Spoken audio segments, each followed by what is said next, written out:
Billy, I know plus minus isn't the be-all, end-all stat, but if you look at Derek Jones Jr., Tony Bradley, and Io's plus minus, I think it kind of tells a little bit about tonight's game. What do you think about it? Yeah, I mean, I think maybe I mentioned this coming out of maybe before the Knicks game or coming out of the Knicks game. You know, I thought our second unit there, that right about that 3-minute mark in that first quarter, and then maybe till about 9 minutes when Zach and Vooch generally came back into the game, we really, I think, labored a little bit. I thought those guys did an unbelievable job. I thought that was a huge difference in the game of how well that group played together. You know, forcing turnovers, getting out in the break, really defending. You know, they were aggressive, and you know, it was a really, really good group, both in the first half and the second half. We haven't seen much of Derek. You know, we asked you about him pregame. Were you kind of surprised by how he played tonight, or?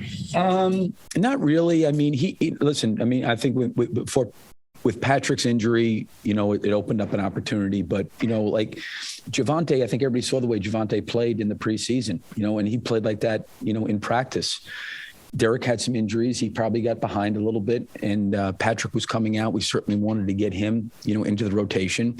And early in the year here, it didn't really provide Derek an opportunity. And I give him a lot of credit for staying ready. He had a couple great blocks. He got out in transition, had a finish along the baseline. He did some really, really good things, and I think played within himself. And I think I said before the game, I think he's done a good job before and after practice, just keeping himself ready. And, you know, with, like I said before the game, with Patrick being out for several months, you know, he's going to have to be a really important piece for us going forward.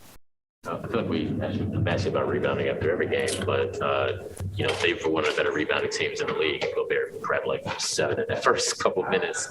Just kind of what were you guys able to do to sort of get it, you know, guess we're pretty even on rebounding? Yeah, I mean, the first half, I think they had 8 offensive rebounds in the first half. That hurt us. They scored 28 points, I think, the last 8 minutes of that second quarter, and we were just playing.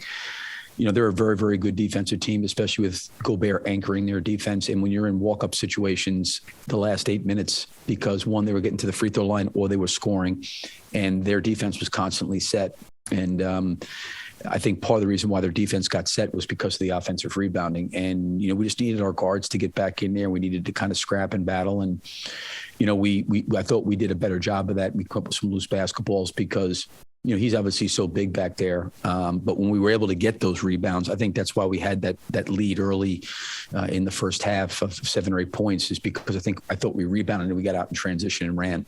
Does it improve more to you than some of the others because the Jazz have the NBA's best ranked offense entering the day, and just how good they've been in the regular season for several years now? You know, I think I mentioned this, you know, which you're trying to build out an identity of how you want to play. And there was moments, this was the most consistent game I thought we played to an identity. You know, I thought we ran consistently, you know, the majority of the game outside that second quarter where we took the ball to bounds quite a bit. But we ran. I thought we played with really good pace. I thought we played downhill. We played at the basket. We got to the free throw line 30 times.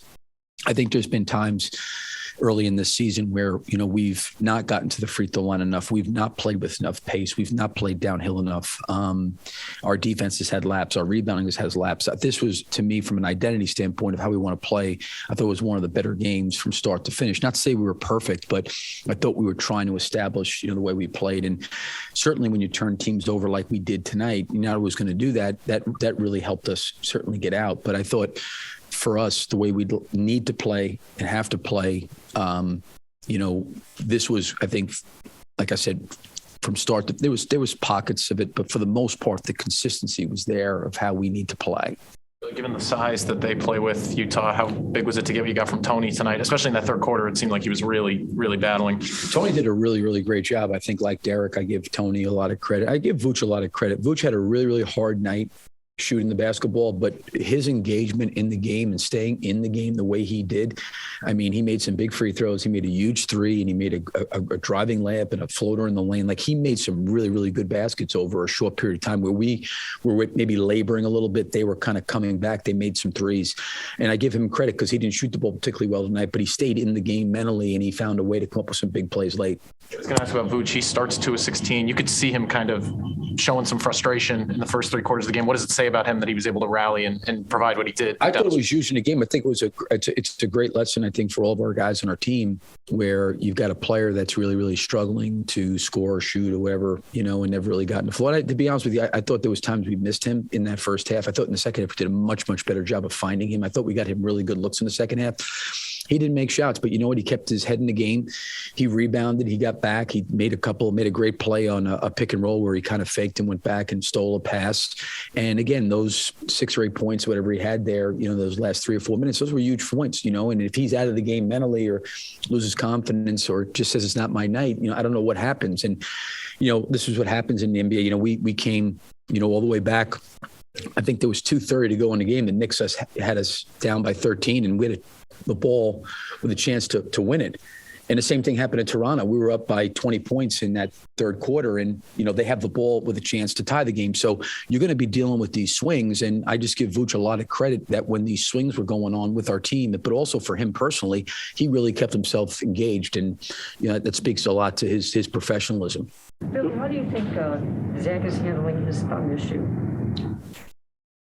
I mean, I think he's trying to manage it as best he can. He's probably better off to talk to. I think Zach's the kind of guy that when he steps between the lines, he's not going to really make a lot of excuses. I don't think he's himself personally. That's just my opinion of seeing him. I think he's trying to figure out how to play with that brace on his hand. And, I think anytime you're a player that handles the ball and passes the ball and drives and shoots the way he does, if you've got something on your hand, you have to get used to playing with that. And I think it will take him a little bit of time to get used to that. I'm just getting to the line 30 times. I don't know how often something like that would have happened last year. Do you see that as a big step in the right direction, especially the way you shot the ball from 3 tonight to kind of make up that? Well, I think it's huge for us. We have to play downhill. We have too many ball handlers and creators. And I think that for the first 4 or 5 games, I think that has been something from my perspective that we've needed to improve upon. And I thought tonight we played downhill. We got to the basket. We played at the rim. We played in the paint. I thought we had good spacing. I thought we ran real well. And we're going to have to do that. We have too many, handlers that we just can't become so perimeter orientated. And it was good to see us get 30 free throws. And you got a guy like Rudy Gobert, who's been, as good as anybody protecting the rim, in the NBA.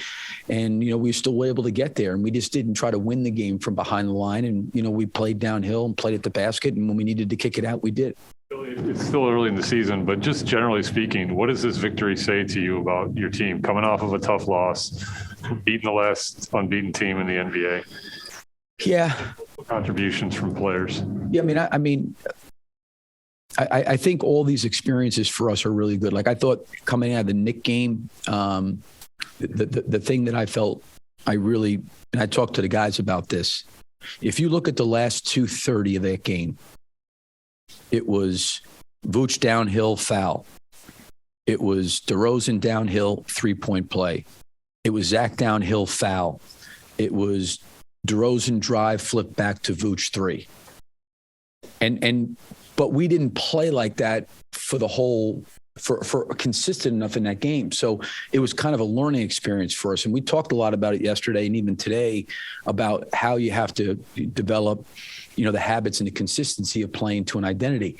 So for us, we got to play to identity. I don't want to get wrapped up in one game of an 82-game schedule. I mean, Utah's a terrific team, and maybe Quinn feels like his team didn't play at the level they're capable of or should have, But I think for us, these experiences are good that they're going through them together. They're learning together and growing together. I think the same thing could be said, in the Toronto game, about we get up by 20 and we kind of take our foot off the gas and we allow them to come right back in the game very, very quickly. So I think with a new team, these things that we're going through are good for us. And the thing I was most pleased about, whether it been Utah or anybody else, is I thought we made a step in the right direction in terms of improvement coming off of our last game. And how you want to play. Yes, I thought like our guys did a really good job, and that's the thing I was most pleased with. It was that more so than to win that. Even if they would have came back and won the game tonight, I thought we made some steps of trying to create an identity of how we got to play. And I think really, really good teams in this league, they consistently come out and they play the same way. They play to, their strengths or how they want to play or what they've got to do to put themselves in position to be successful. And I thought we really tried to do that as well as we've tried, in any game this year. Thank you. Okay. Oh, I'm sorry, Big Tony? Okay, yeah.